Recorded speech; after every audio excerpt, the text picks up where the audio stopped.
격려의 박수 하겠습니다.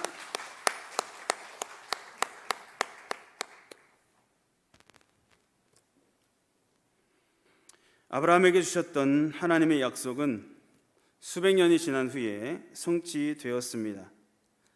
하나님께서는 아브라함에게 내가 너로 큰 민족을 이루게 하겠다라고 약속하셨고, 요셉을 통하여서 야곱의 가족이 애굽으로 이주하게 하신 후에 그 약속을 성취하셨습니다. 또 아브라함에게 내가 이 땅을 너와 네 자손에게 주겠다라고 약속하셨는데, 그 약속하신 것을 이제 여호수아를 중심으로 한 이스라엘 백성들에게 이루어 주시는 순간을 오늘 성경은 기록하고 있는 것입니다.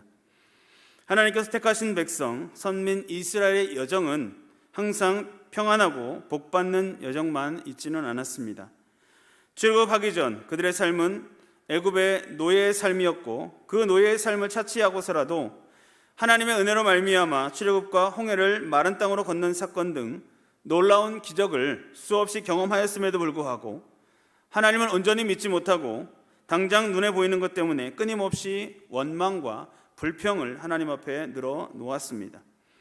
결국 그들의 불신앙은 하나님께서 주시기로 약속하셨던 가나안 땅을 정탐한 후에 최고 정점을 찍었고, 그로 말미암아 그들은 가나안 땅에 들어가지 못하고 40년 동안 광야에서 헤매는 인생이 되었고, 모세를 포함한 출애굽 1세대는 여호수아와 갈렙을 제외하고 모두 광야에서 죽게 되었던 것입니다. 그렇게 이스라엘의 역사가 끝날 것 같았지만, 그러나 택한 백성들을 사랑하셨던 하나님께서는 모세를 대신하여 여호수아를 새로운 지도자로 세우시고, 그를 통하여 하나님의 약속을 성취하셔서 하나님께서 역사의 주관자이시며 만물의 주인이심을 나타내시기를 원하셨습니다. 이제 여호수아와 이스라엘은 요단강을 눈앞에 두고 있고, 가나안의 많은 성들과 민족들과 싸워서 그들을 정복해야 하는 중대한 사명을 받은 상태입니다. 이스라엘이 지난 40년 동안 광야에서 검술이라든지 궁술, 격투술 등 개인적인 무술이나 전술이나 병법 등을 연구하고 전쟁을 준비하였더라면 그들이 지금 현재 가나안을 앞서서 두려움이 좀 덜하였겠지만, 그들이 40년 동안 살았던 그 인생은 그저 먹고 사는 인생이었고, 그들이 진멸하고 정복해야 하는 가나안 민족들에는 거인족이었던 아낙 자손도 포함되어 있었기 때문에 그들의 인생은 지금 매우 두렵고 떨리는 심령을 가지고 있었던 것입니다. 이스라엘의 두 번째 지도자 여호수아는 신실하고 충성스러운 사람이었습니다. 하나님을 온전히 믿는 믿음으로, 또 하나님께서 부어주신 성령으로 충만한 사람이었습니다. 비록 막중한 사명 앞에 두려움이 없을 수는 없었지만, 전능하신 하나님을 온전히 신뢰함으로써 가나안 정복 전쟁을 담대하게 진두지휘해 나가기로 결심하였습니다. 그런 여호수아에게 하나님께서는 임마누엘의 약속과 승리의 약속을 주고 계십니다. 오늘 기록된 성경 말씀을 통하여서 이제 본격적으로 가나안을 향해 출발하는 이스라엘이 과연 어떠한 준비를 함으로써 하나님의 기적을 경험하였는지를 살펴봄으로써 오늘 나에게 주시는 하나님의 말씀이 무엇을 나에게 말씀하고 계시는지를 기억하고, 또 하나님 앞에서 그 말씀대로 따라 살기로 결단하는 은혜의 시간이 되시기를 주님의 이름으로 축복합니다. 첫째로, 여호수아와 이스라엘은 믿음으로 새 출발을 준비하였습니다. 가나안 정탐이 성공리에 끝나고 이제 곧 가나안 정복을 향한 본격적인 움직임이 시작되는 순간입니다.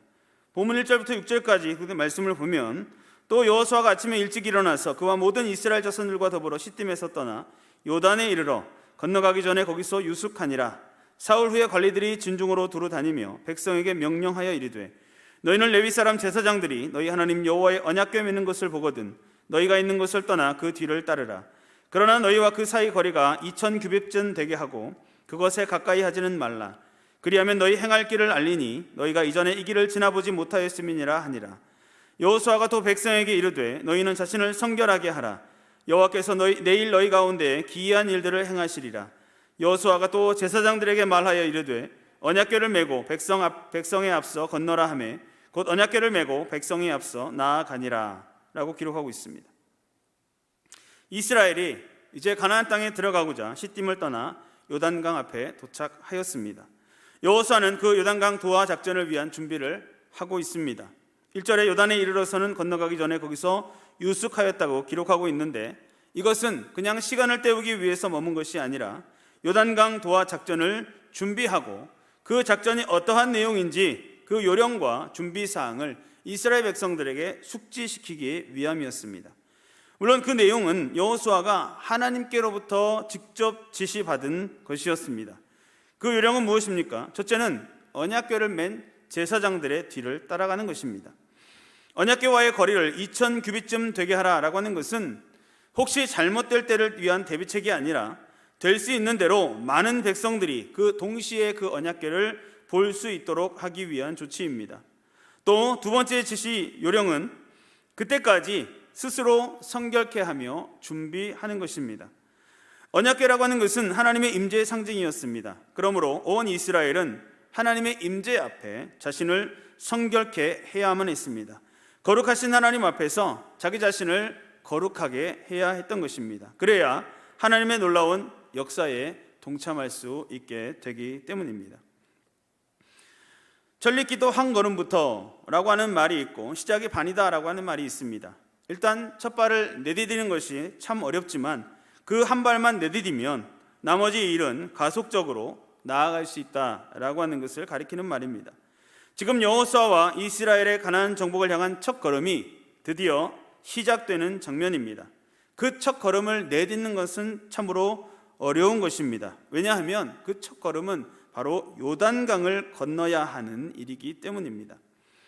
이 작전은 수많은 백성이 함께 강을 건너는 것이기 때문에 결코 쉬운 일이 아닙니다. 여호수아의 지도력이 처음으로 실전에 발휘되는 때이고 가나안을 향한 정복의 행보에 가속이 붙느냐 브레이크가 잡히느냐 하는 갈림길이기도 합니다. 이런 와중에서 여호수아는 어떻게 그 첫걸음 또 요단강에 들어가는 그 걸음을 이스라엘 전체와 함께 내딛게 되었습니까? 요단강이라고 하는 목표 앞에서 자신을 성결하게 하고 하나님께서 임재하실 것을 기대하는 믿음으로 그 대단한 첫걸음을 준비하였던 것입니다. 그랬더니 놀라운 기적을 경험하게 됩니다. 출애굽 1세대가 경험했던 홍해 도하 사건과는 비교할 수 없지만 그들의 인생에서 아직 한 번도 경험해보지 못했던 강을 마른 땅처럼 건너는 기적을 경험하게 되는 것입니다. 우리가 어떤 일을 새롭게 시작하고자 할 때 저와 여러분이 기억해야 할 자세가 바로 이것입니다. 하나님의 전능하심을 믿는 것, 그것을 온전히 믿는 것, 그리고 하나님의 역사하심을 온전히 소망하는 것입니다. 말씀에 비추어 우리 자신을 점검하고 우리의 믿음을 하나님 앞에 바르게 나타내 보여야 하는 것입니다. 디모데후서 2장 21절 말씀에 보면 그러므로 누구든지 이런 것에서 자기를 깨끗하게 하면 귀히 쓰는 그릇이 되어 거룩하고 주인의 쓰심에 합당하며 모든 선한 일에 준비함이 되리라 라고 기록하고 있습니다. 저와 여러분은 하나님이 언제든지 쓰시기에 합당하도록 늘 자신을 거룩하게 유지하고 있습니까? 언제든지 하나님의 역사에 쓰임 받을 수 있는 그러한 깨끗한 그릇인가 하는 것입니다.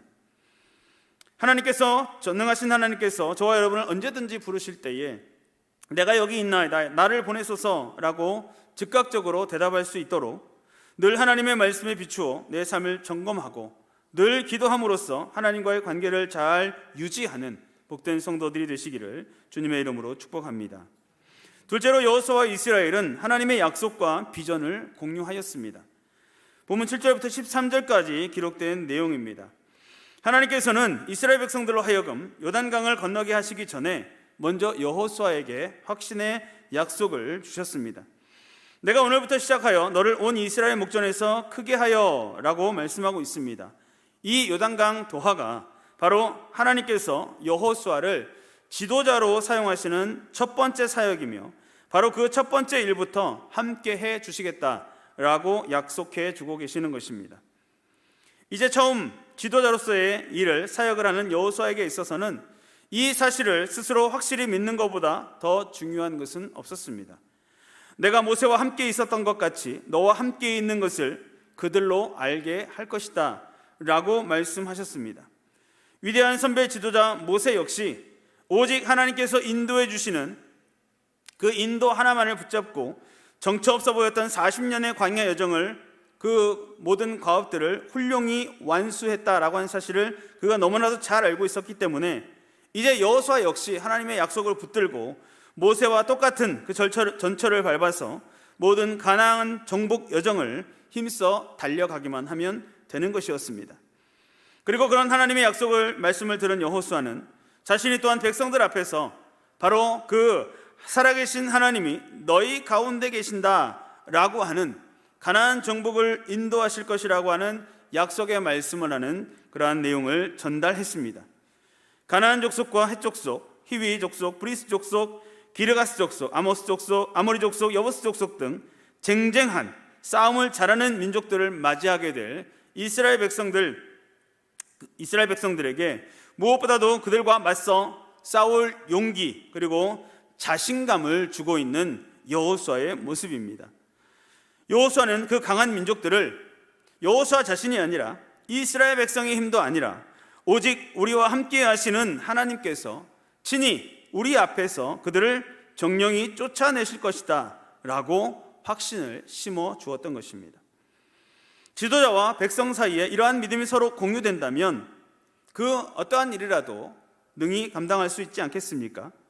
내가 하는 것이 아니라 하나님께서 친히 인도하시는 일이며 나는 그 도구에 불과하다라고 하는 것, 이것은 바로 참된 지도자들이 절대로 잊지 말아야 할 자세이며 또 반드시 의지해야 할 신앙이기도 합니다. 우리 교회는 하나님의 교회이다 라고 하는 사실, 이것은 교회의 지도자들이 한시도 잊지 말아야 할 신앙입니다. 교회는 목사 한 사람의 교회가 아니며 장로의 교회도 아니고 하나님이 교회의 주인이신 하나님의 교회임을 항상 잊지 말아야 합니다. 또한 모든 성도들은 말로만 하나님의 교회다라고 고백하는 것이 아니라 실제로 그렇게 믿고 또 섬겨야 합니다. 그래야만 이 교회가 하나님의 나라인 것과 주님께서 머무시는 성전인 것과 하나님께서 아끼시고 보호하시는 것을 경험할 수 있게 되고, 그런 믿음으로 섬겨야만 이 교회를 위하여 눈물과 기도로 내 생명 다하기까지 늘 봉사할 수 있으며 성도의 아름다운 교제가 있는 교회로 하나님의 위로를 받게 됨으로써 세상에서도 하나님의 영광을 나타내는 복된 공동체가 될 수 있는 것입니다. 여호수아는 하나님께로부터 받은 약속의 말씀을 이스라엘 전체 공동체와 함께 공유하였고, 온 이스라엘이 그 약속의 말씀을 마음에 깊이 새기고 한 마음으로 순종하였을 때 이전에 한 번도 경험해보지 못했던 기적을 경험하게 되었다라고 하는 사실을 기억하고 진리의 말씀과 하나님의 약속을 바르게 전달하는 진실한 지도자와 함께 하나님의 기적을 경험하는 복된 믿음의 공동체가 되시기를, 모든 성도들이 다 되시기를 주님의 이름으로 축복합니다.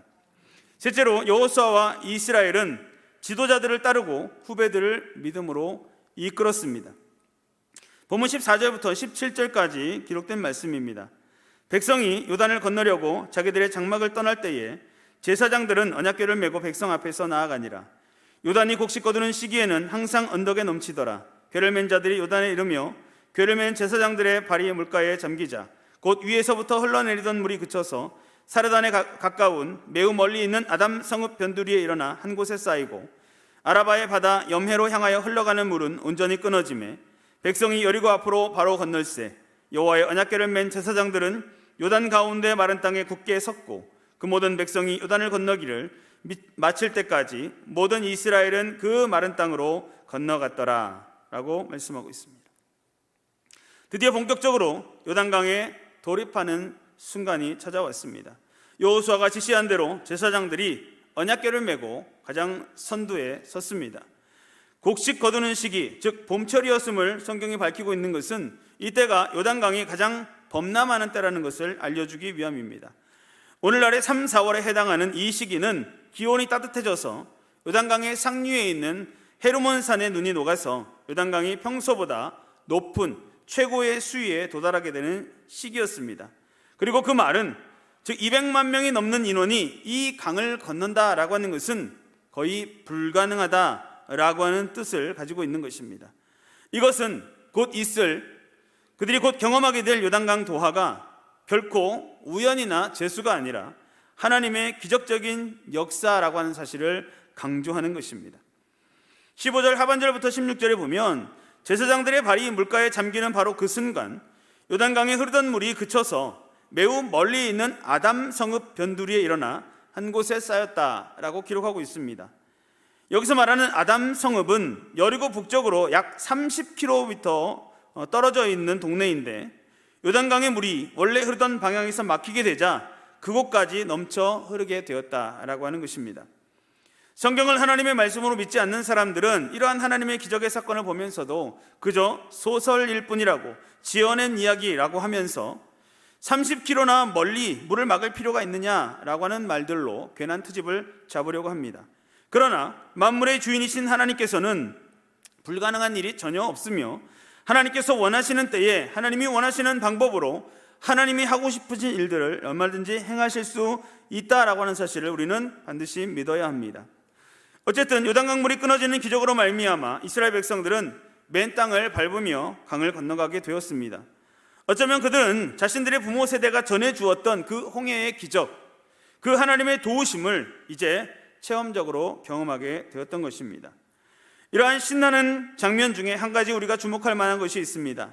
17절 말씀에 여호와의 언약궤를 맨 제사장들이 요단 가운데 마른 땅에 굳게 섰다는 내용입니다. 그들은 이스라엘 백성들이 모두 도하할 때까지 요단강 한가운데 움직이지 않고 서 있었습니다. 가장 먼저 요단강 물을 밟았고, 또 그로 인하여서 물이 갈라졌으면 가장 먼저 건너갈 특권이 있음직한데도 불구하고 그들은 오히려 가장 마지막까지 기다렸고, 그것도 강 한가운데서 서 있었습니다. 그것은 바로 그 제사장들의 믿음을 보여주는 것입니다. 설사 강물이 끊어졌다 해도 사실 언제 다시 물길이 터질지 알 수 없는 상황에 그 200수십만 명의 백성들이 다 건너가려면 한참 걸릴 것인데, 그 오랜 시간 동안 제사장들이 언약궤를 메고 강 한가운데 서 있었던 것은 얼마나 백성들이 보기에 믿음직한 장면이겠습니까?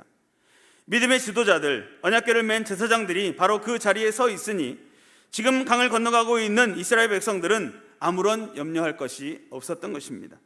만약에 강물이 다시 터진다면, 다시 흐르게 된다면 가장 먼저 제사장들이 물에 빠져 죽을 것이고 언약궤가 유실될 것이지만, 결코 하나님께서는 그렇게 하실 리가 없으니 모든 백성들은 안심하고 그 강을 건널 수 있었을 것입니다.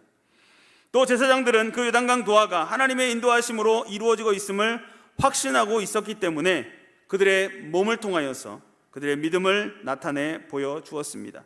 그리고 그것은 100마디 말보다도 더 그 모든 백성들에게 격려와 확신을 심어 주었던 것입니다. 오늘날 믿음의 공동체의 지도자들이 바로 이러한 삶의 모습을 보여줄 수 있어야 합니다. 자기 자신이 정말 하나님의 도우심과 인도하심을 전적으로 의지하고 확신하고 있다는 것을 당회나 재직회 석상에서 뿐만 아니라 교회를 섬기는 모습을 통하여 보여주어야 하는 것입니다. 자기 혼자 얼른 요단강을 건너가서 다른 백성들이 따라 건너오기만을 기다린다든지, 혹은 다른 백성들이 안전하게 가는 것을 보고 뒤따라가는 그러한 자세로서는 결코 제사장의 직분을, 지도자의 직분을 감당할 수 없는 것입니다. 요단강물을 막아서고 늠름하게 서 있는 하나님의 약속의 말씀에 대한 확신에 찬 모습으로 그 자리를 정확하게 지키고 있는 그런 지도자의 모습을 이 시대의 성도들 앞에서 반드시 보여주어야 하는 것입니다. 그래야 믿음의 후배된 온 성도들이 믿음의 선배들의 담대하고 확실한 믿음을 본받아 하나님의 나라를 계속 이어서 아름답게 세워갈 수 있게 될 것입니다. 고린도전서 11장 1절 말씀에 사도 바울이 이렇게 고백하고 있습니다. 내가 그리스도를 본받는 자가 된 것 같이 너희는 나를 본받는 자가 되라. 이러한 사도 바울의 고백처럼 교회의 지도자들은 담대하게 믿음의 후배들에게 참된 신앙의 고백을 할 수 있는 지도자들이 되어야 합니다. 또 온 성도들은 그런 믿음의 선배들을 본받아서 담대하게 신앙의 경주를 달려가는 믿음의 후배들이 될 수 있어야 합니다. 그런 믿음의 선배들과 믿음의 후배들이 하나 되어서 하나님이 예비해 놓으신 놀라운 기적을 함께 경험해야 하는 것입니다. 우리 금호교회가 바로 그러한 믿음의 선배들이 되고 바로 그러한 믿음의 후배들이 되어서 하나님의 놀라운 기적을 함께 경험하고 하나님의 나라를 온전히 세워 나아가는 복된 믿음의 공동체가 되시기를 주님의 이름으로 축복합니다. 성도 여러분, 왕이신 하나님께서 놀라운 기적으로 자신을 그 백성에게 나타내십니다. 하나님 나라의 왕이신 하나님께서는 그 백성에게 주셨던 약속을 기억하시고 반드시 성취하십니다. 요단에 들어서라 라고 명령하시는 그 명령을 따라서 우리도 믿음의 걸음을 내디딜 수 있어야 합니다. 언제까지 준비만 하고 언제까지 토론만 하다가 끝날 수는 없습니다. 하나님의 일하심과 기적을 기대하고 우리가 움직여야 하는 것입니다. 그러면 하나님께서 행하시는 놀라운 일들을 경험하게 될 것입니다. 하나님 나라를 위해서 기름 부음을 받고 세움을 받은 일꾼들, 교회의 지도자들이 바로 이런 하나님의 일에 앞장서는 자가 되어야 합니다. 그러기 위해서는 지도자들 각자에게 하나님께서 친히 행하시고 인도하시는 일에 쓰임받는 것을 확신하는 믿음이 있어야 합니다. 그리고 그런 믿음 가운데 살고 있는 것을 성도들 앞에서 100마디 말보다 한 가지 신앙의 생활을 통하여서 보여줄 수 있어야 합니다. 교회 지도자들과 직분자들이 모든 성도들과 함께 우리 앞에 주어지는 요단을 과감하게 건너가는, 그러나 확신 중에 그 첫걸음을 반드시 내디디고야만은 참된 믿음의 지도자들이 되고, 또한 믿음의 후배가 된 성도들도 하나님의 약속의 말씀과 믿음의 선배들이 보여주는 믿음의 본을 따라서 담대하게 그 걸음을 내디딤으로써 교회를 통하여서 하나님의 구원 계획을 이루시기를 원하시는 하나님의 약속을 붙들고 담대한 믿음을 통하여 기적을 경험하고 함께 하나님의 약속의 땅을 정복해 나아가는 복된 성도들이 다 되시기를 주님의 이름으로 축원합니다. 기도하겠습니다. 걸어가신 하나님, 오늘도 우리를 하나님의 말씀 앞에 있게 하시니 감사합니다. 하나님의 약속의 말씀을 온전히 믿고 순종하였을 때에, 그 약속을 공유하고 한 마음으로 나아갔을 때에 믿음의